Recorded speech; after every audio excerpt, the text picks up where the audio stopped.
Today, I'm going to be installing Sumo Springs to our trailer. I'm installing a specific model. The model is the TSS 107-40. This is for trailer use only. It is designed specifically for the spring over the axle configuration. So if your trailer is set up differently, this particular model of Sumo Springs will not be useful for you. The reason why we're doing this is to eliminate or to reduce the swaying of the trailer, the bouncing, things of that nature for a more smooth ride. This does not mean you can load up your trailer any way you want, drive like an idiot, and expect things to go perfectly. Observe your laws, make sure you drive like you have some sense. When your Sumo Springs come in the mail, they will come in a box like so. Each box contains enough stuff to complete one axle. So we needed 2 boxes. When you get going, please read the entire instruction manual. Before you start working on the Sumo Springs, make sure your camper is at a level surface. We're also going to pull in the slides before we start working. It makes it easier for us to reach the things underneath that we need to work on, plus it prevents damage to the slide. The next order of business is we need to get some measurements. We're going to measure from the bottom of the frame to the top of the plate that houses the U-bolts, leaf springs, and axles. We're going to get these measurements from all 4 points, or where all 4 tires are. In order to get the measurements accurate, you want to make sure that you do not take the stress off the camper. This way you can set the springs to do their jobs properly. The other thing you want to look for while you're down here is to make sure that any electrical or gas lines are out of the way. At this particular junction, we are looking really good. There's some other places where I actually do have to move some of the gas lines. So now I got to figure out what I need to do with these gas lines. I don't feel comfortable that when this actually goes up, that it's going to stay clear, or if it's going to even like hit the sides of it, cause some friction, and then slowly damage it that way. So I would love to get these gas lines further out. One of the cool things that Sumo Springs did was they provided brackets and clamps to help move some of the gas lines and wires out of the way. When I install the brackets and clamps for the wiring, I want to make sure that I'm not going to hit it at any point. So I'm going to place it over here. I'm going to use self-tapping screws, hex head screws, to bore through and anchor the plate to the frame.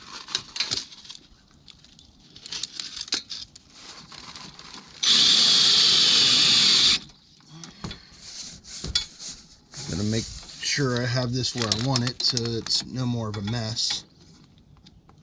We want to make sure we can put the clamps on safely and straight so we don't add too much stress to these hoses.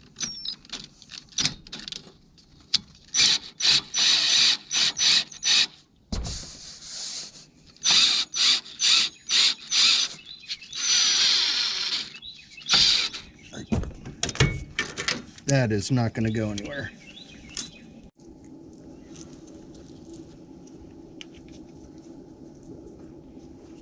Now the clamps they gave us, they were a little too small to fit around all 3, but they're good enough to fit around 2 of them. I'll show you a good way to work around that. First things first, I'm going to put a bolt through here. It's the bolts that they provided for this. And I'm going to secure this on the best I can by hand.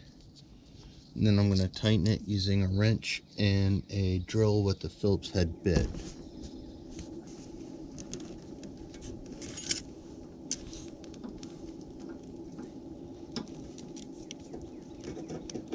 The clamp it came with was big enough for 2 of the gas lines, but not for all 3 of them. So I anchored the 2 to the frame using gear they provided, and then I added a zip tie here to keep the 3rd one from getting in the way.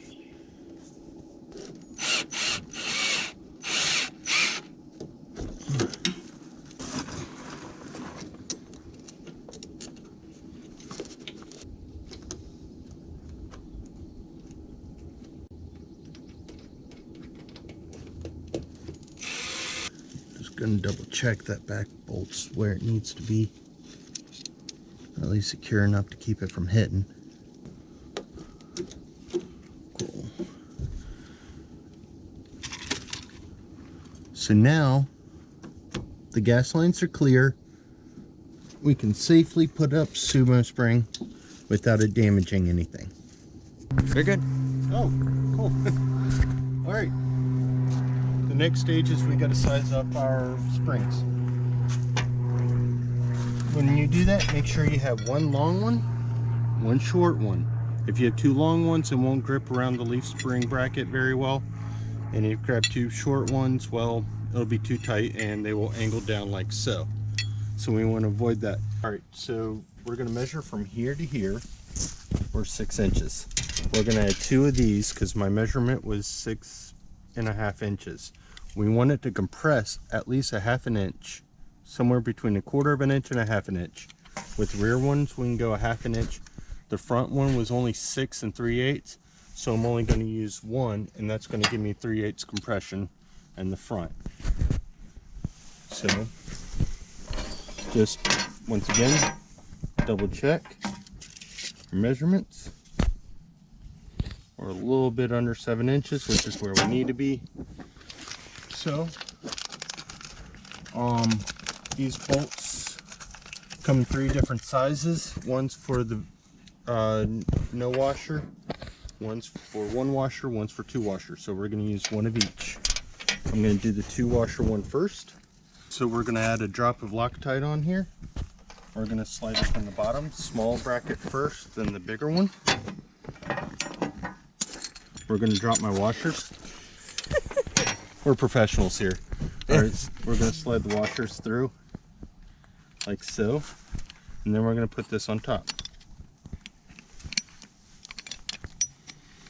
And we're going to hand tighten this. We don't want it tight. We want it where the brackets can slide around, but we want to be able to work with it too. So right here, I can slide around the brackets. It's here on the tight side, which is what we want. I don't want to be fighting with this while I'm sitting under the camper. Now I'm going to go ahead and do the other one. Now we're going to get these larger carriage bolts.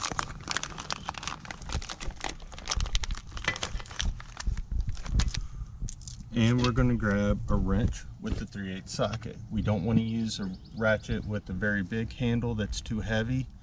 You don't want to crunch down on it. You want it about 10 pounds per square foot. That's what the instruction says. That's what we're going to do. 10 pounds per square foot. If anybody has ever done spark plugs, you want it that tight. You don't want to wrench down on it. You want it snug, because if you do a spark plug too tight, bad things happen. So now you want to get underneath where you can see. What we're going to do now is we're going to slip the Sumo Spring assembly underneath here. We want to make sure we are not touching these gas lines or anything related to them. We want to miss them completely. So we're here, we're going to snug it just a little bit more. We want to make sure that the Sumo Spring is lined up with the middle of the frame. Going to take this lovely carriage bolt. We're going to slide it from the tires towards the middle of the camper, like so. Get it hand tight first. Hold the back so the carriage bolt doesn't slip. And we start the process of ratcheting it in. Make sure we're lined up in the center as things move around a little bit. All right, so here I felt it snug. So here we're going to tighten it, make sure everything's in the middle. So we're tight here. And as I said, don't go crazy with it. We don't want to strip it, but we do want to snug it. Right there where I'm starting to fight it, we're pretty good. That's not going to go anywhere. This isn't stripping. We're good. So now we're going to repeat the process on the other side. How's your day at school, son? Good. There we go. It's steady, it's secure, we're in the middle. Now is for the fun part. After you have properly secured the springs, it's okay to lower the camper. So we lowered it, and the springs actually took about 20%, leaving 80% of the springs still available for impact.